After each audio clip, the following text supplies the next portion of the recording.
Hi, today I have Paul Griffiths. He's a friend and I can say a mentor. He's been an amazing instrument to that has helped me be where I am right now. I'm gonna interview him about his Stress Toolkit book that's just come out. We'll talk about it in a minute. But first of all, would you like to introduce yourself properly? I've not done justice to my introduction of you. Okay, well, I'm Paul, as you say, Paul Griffiths. I'm a personal development coach. I've been doing this for a very long time, 30 years. That is. I work mostly with corporate clients, mostly with pretty senior managers, but once you start working in an organization, you move around, you get introduced to all sorts of people. I've got some clients that I've had for a very long time. And I focus, for our purpose of our discussion, I think you want to talk about my toolkit, and I focus on stress prevention. Stress prevention. Yep. Very interesting topic. Why did you decide to specialize on stress? Okay. Do you have like a personal story or just your clients? Not a personal story, but from observation, it's a raging topic at the moment. 37% of all sickness absence is now stress related. It's costing business billions, and people are crying out for solutions. Now, there are a lot of solutions which revolve around coping. I've taken a different approach, and I've constructed a model which contains 120 odd tools to help people avoid stress by understanding the steps that they're going through and how to respond to them. So you're helping people avoid stress. Yeah. Not having to be stressed and then having to deal with it. It's Yeah. very interesting. Yeah, well, I got really interested in a lot of articles, a lot of people talking about good stress, and I sort of know what they mean. And I understand, for me, it's just a different vocabulary. But on my personal observations and all the research, I don't see any such thing as good stress. I reserve stress unreservedly for a negative thing.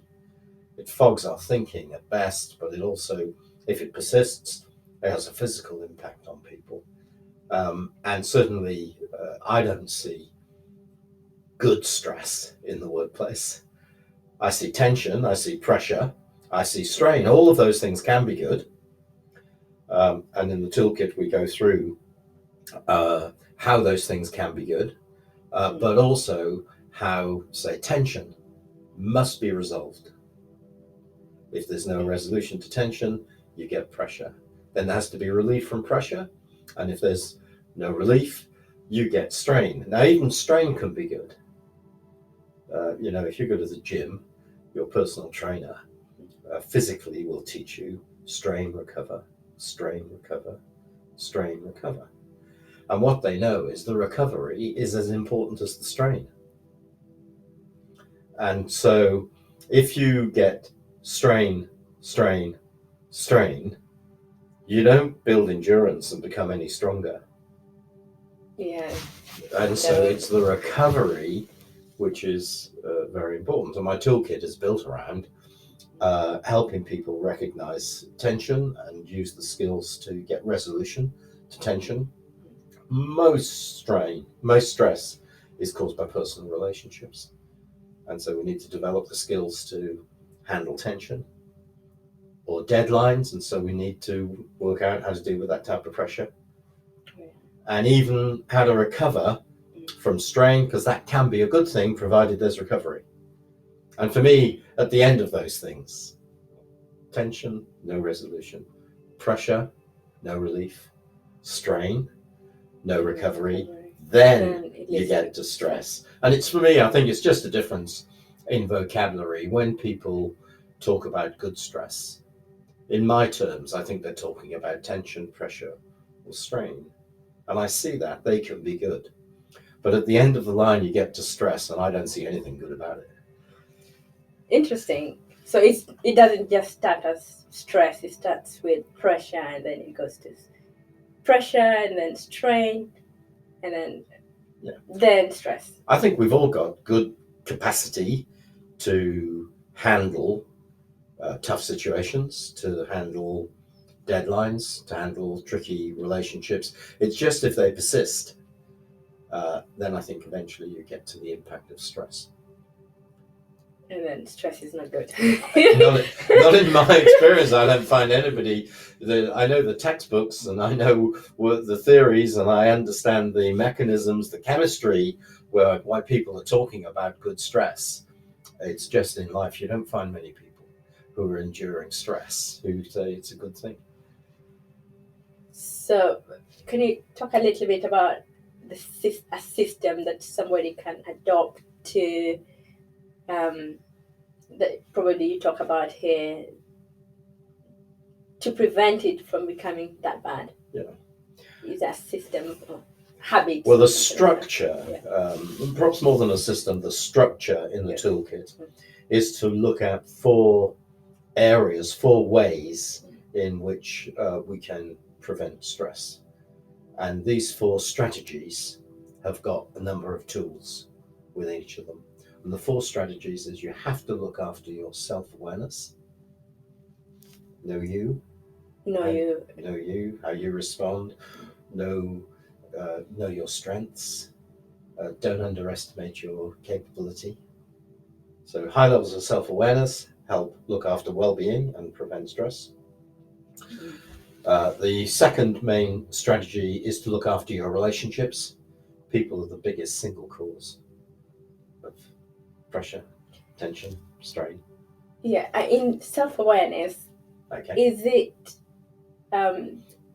there's a difference between knowing how much you're able to and being positive, because saying I can do it because you want to engage your subconscious mind to push yourself. Yes. It's a thin line there, isn't it? Yeah. How do you?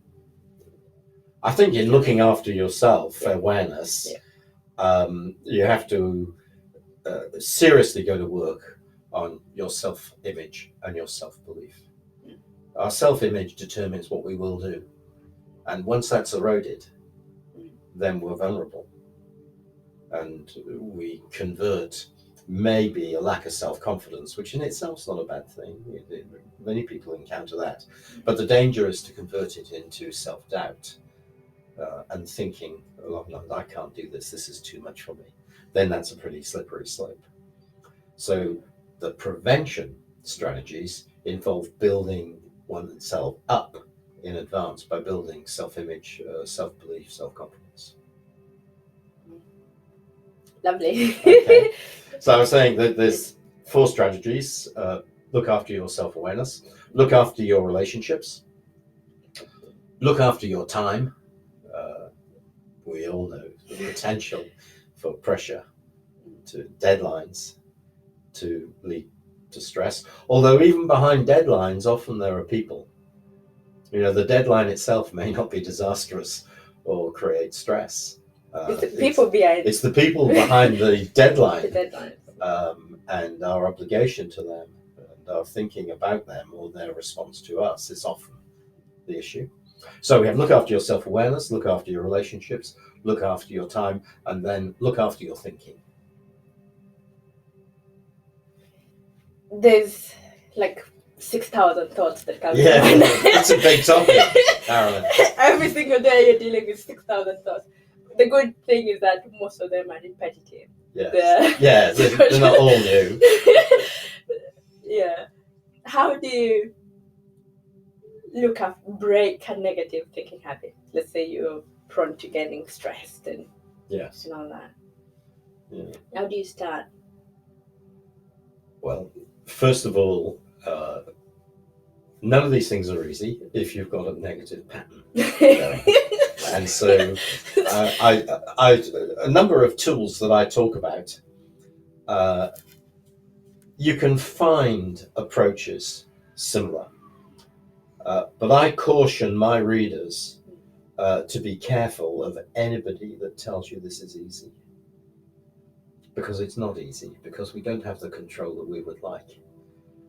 You know, if I'm having a restless night and I can't get to sleep, I simply don't have the control, do I, to say, stop it, I need a couple of hours rest now, give me a break. Because I don't have the control that I might like. It's my brain, I think, is really a serious design flaw. It doesn't even seem to be on my side all of the time. So I think you have to work very hard. And so anybody who tells you those things are easy, but you have to break thinking patterns, ridicule them. You can defeat them by logic, then you can ridicule them, and then you have to go on to establish new thinking patterns, which are enabling. So if you've got a limiting belief, we need to jettison it, but it also needs to be replaced with an enabling belief. Wow. The best way, it's curious, it sounds simple, but if you want to get rid of a bad habit, you have to replace it with a good habit. And so building in, through repetition, good habits, eventually they'll overwhelm the bad habit. Oh yeah. But it's not a 5-minute thing. And it's definitely not a 5-minute thing. It's not easy. You teach people, I hear many people talking about mindfulness, I hear them talking about visualization as though it was just, do this then. It's not easy. It's definitely not easy, especially if you have limiting beliefs that are deep down in your subconscious mind. Yeah. It's not easy, but having said that, it's not impossible. Absolutely not. It's absolutely available. In NLP, we have some techniques to go around it to give you instant relief, but you have to keep doing it. Yeah, you can stop yourself momentarily and especially when break it out. matters. Absolutely, you can stop yourself. There are some physiology techniques that just pull you up sharp. You can't continue a negative stream of thinking if you smile. No, you can't. It's bizarre. It's absolutely bizarre. Physiology and psychology very closely linked. You cannot continue a bad strain of thought if you smile. Oh, but it's only a momentary relief because it'll have you again in 5 minutes' time. And it's quite appealing. You can walk around with a foolish grin all the time as a barrier, but you have to knuckle down and make some lasting changes, as well as having these more instantaneous responses. Yeah, it goes back to the personal awareness you talked about. Yeah. Not just live. Some people live like they're asleep. Yes. Yeah. Things just happen, and they don't know why. And there's this victim mentality that the victims of life, and life is hard and all that kind of thing. Yeah. It's good to be aware. Yeah. Really interesting stuff. Okay. Powerful stuff. So, okay. Tell us about your stress toolkit book. Okay.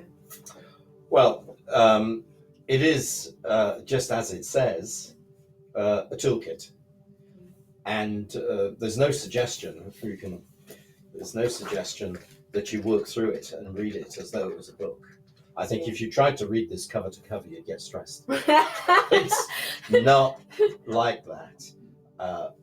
But because of the structure around 4 strategies, and within that, a number of tactics, then it's quite easy to find an appropriate place to start. And the way to use the book to best effect would be to dip in, find 1, 2, 3 tools, and go to work on them and see if they're making a difference. Okay. Rather than browse, read it through, or even dip in randomly. Go about it with a little bit more purpose. What's the current issue as best you can define it? And then within the structure of the strategies and the tactics, find the appropriate tools. And You have to do something different, don't you, to get a different outcome? Oh, definitely. And you have to check if your outcomes are improving. So Oh, yeah. just try some things and dip into the areas that are most likely to have best effect for you right now. Yeah, it's really good that you could offer this with your trainings. Yeah. Okay, so it Yeah. comes as a package, at work. So it's good. I think you have to be careful because in the same way as I was talking about good stress versus bad stress, I think the vocabulary is overused. I think some people think they're stressed and they've just got a lot on. They're not stressed. But we've slipped into using the word too readily. If they have a lot on, it's weighing down on them. That's stress. That's right. Well, they're busy. And there's loads of ways to deal with being busy. It's when these things are deep-rooted or they persist, you need to take some more radical action than just having a good do list. I mean, do lists are okay, but they may contribute. They may create more pressure than not. It's just you have to know to use these things appropriately. Sure. What will you tell somebody who they didn't have any guidance and they got too stressed out, they're now ill? How can they bounce back? Yeah. Is that too late? Yeah, well, for me, it's too late. It's not really what I've focused on. Yeah. So I think the huge impact, I mean, I have family members who are stressed and depressed.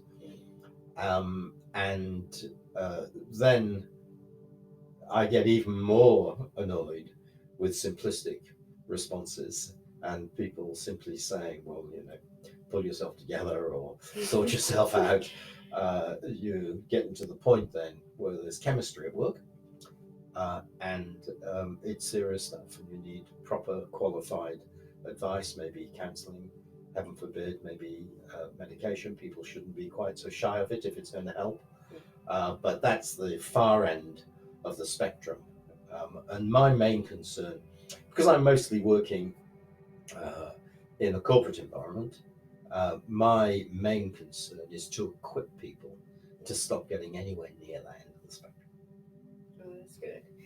And what will you tell people who have ran away from the corporate world because it's too stressful? Okay. So they've decided to start their own businesses. Great. And found that it's really stressful, especially starting out. Yeah. How will you? That's a good question because that's what I did 30 years ago. I was in corporate life for 15, 16 years. I wasn't, well, I suppose I could look back and identify my situation as being quite stressful. It was primarily an issue of clash of values, which is a serious cause. I mean, I think it's about tool 5. One of the very first things we do in the toolkit is to get people to identify their personal values because of the contribution that awareness makes to well-being and looking after themselves. And so my situation was that I just couldn't stand it any longer. Hated going in. And because that was 30 years ago, it probably wasn't called stress. Today, I would have been signed off at a drop of a hat. But I think that's a bold move, and it's not for everybody. But you've got to take. I think the key thing is if it's your buzz. If you're going to pursue something which is your buzz, then tap into the joy. And it's hard work, and you have to be very persistent, and you'll meet many challenges, but it's clearly all worth it if you're able to get into that joyful situation where you're allowed to follow your buzz. Follow your buzz. You can deal with an awful lot if it's your buzz. Much easier than, say, you're dragging yourself into a work situation where you've got tension with your boss, you've got deadlines you don't like, and it's not the work that's really exciting. I mean, That's tough, much tougher than the challenges of working on your own or with a small number of people, setting up something new. Very challenging, can be very hard work, but enormously rewarding. Wow. You are the example. Okay. Okay. Thank you very much. It's been lovely to talk with you. Let me talk to you. How do people get hold of this? Is it available for individuals? Or okay. At the moment, for I'm only providing it through my corporate clients. Yeah. But later this year, and I'll let you know, and you can let your audience know. You'll get the link under this video when it's ready. I'll tell you when it's available and how people can access it. It's going to be online as a PDF for the whole book, and also online on a platform already, about 125 separate videos. So if you haven't had enough of me in these few minutes, there's 12 hours worth coming online soon. Thank you very much. Thanks for taking the time with me. Thank you. Nice. Feel free to connect with us on Facebook, Twitter, Instagram, and YouTube. We share valuable and inspirational content that help people who want to change their lives feel empowered to do so. I'm a life coach and NLP practitioner. As a result of working with me, people feel inspired, determined, and empowered to change their reality. They get educated to identify and clear self-doubt or limiting beliefs that hold them back and keep them stuck in circles that they don't want.